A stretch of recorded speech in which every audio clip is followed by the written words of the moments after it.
Oh, goody. All right, what's going on, everybody? Zombies here again, and today we're back with another Marvel Snap video. So today we got some new news about the Global X-Men bounty. And if you were around a few months ago, you probably remember a similar bounty that was used to get X-23 and Null, as well as some other rewards. So they're running that back, but it is looking a little bit different this time. So let's take a look at when this is starting, how this works, and probably most importantly, what rewards can be gained from it. So starting from today, May 12th through the 26th, the Global X-Men bounty is going to be live. Here's how it works.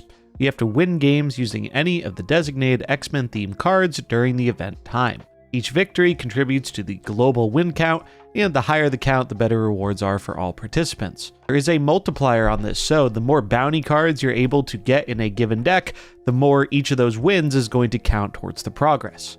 And the rewards for the event are going to be unlocked based on the total wins at the end of it, so on May 26th. In order to be eligible for the rewards, all you have to do is complete one win with any of the X-Men cards on the below list in your deck, and then you will be in the pool and get all the rewards that are earned. And the rewards will be going out shortly after the conclusion of the event on May 26th. In terms of the cards that are going to be used for this event, we have a list here below. We have the Season Pass card, SMA, we have Surge, Prodigy, Elixir for the new cards this season, and then Rockslide, Pixie, X-23, White Queen, Wolfsbane, Wolverine, and Gambit as the remaining X-Men cards that count for this event. So what are the rewards? They're actually pretty good. They're pretty good last time, and I think they're pretty good this time as well. At 5 million wins, everyone will be receiving 500 credits. At 8 million wins, there will be a mystery border. 10 million wins is a premium mystery variant. 15 million wins is the exclusive Wolverine variant, and 25 million wins is the exclusive Gambit. Now, they have also decided to include a stretch goal this time. If you were around during the last event we did, we pretty much got that done very quickly. So it seems this time they decided to add a stretch goal that's going to be harder to achieve. However, there's a lot more incentive to achieving that stretch goal. The stretch goal is 40 million wins, and that will result in everyone getting a Collector's Series 5 Snap Pack. So they even acknowledge this here. Last time you absolutely destroyed the Dark Adventures Global Bounty. This time we've included a 6th stretch goal that will challenge and test your resolve. These rewards are in no way guaranteed, so if you fall short, the rewards won't be given.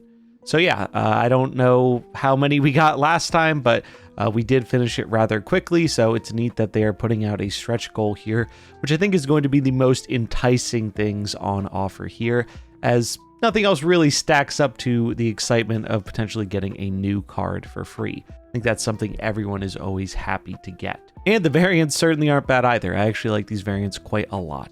So that's what's going on with the new X-Men bounty stuff.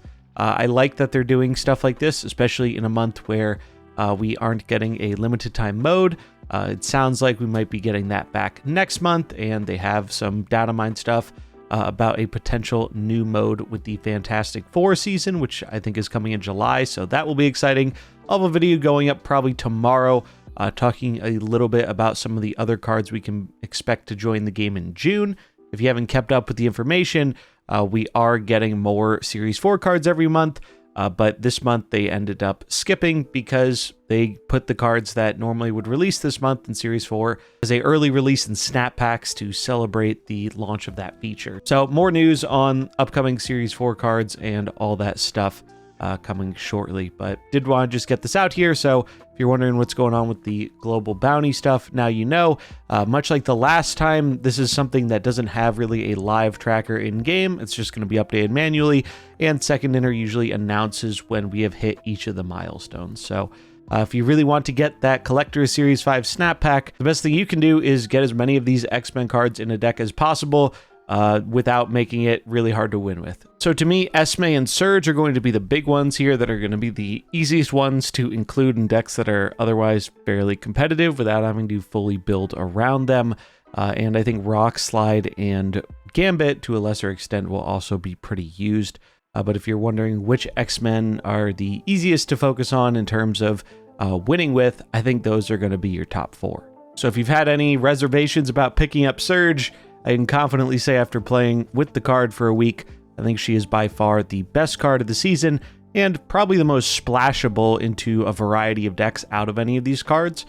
So if you just want to contribute towards the bounty stuff, but you don't want to go out of your way to run all these different X-Men, just jamming Surge in a variety of decks is probably the best way to go for that kind of thing. But yeah, that's going to wrap it up for this video. Just a short little news update. Let me know what you think about this kind of stuff in the comments below. And yeah, I hope you enjoyed it. If you did, remember to like and subscribe, and I'll catch you in the next one. Peace.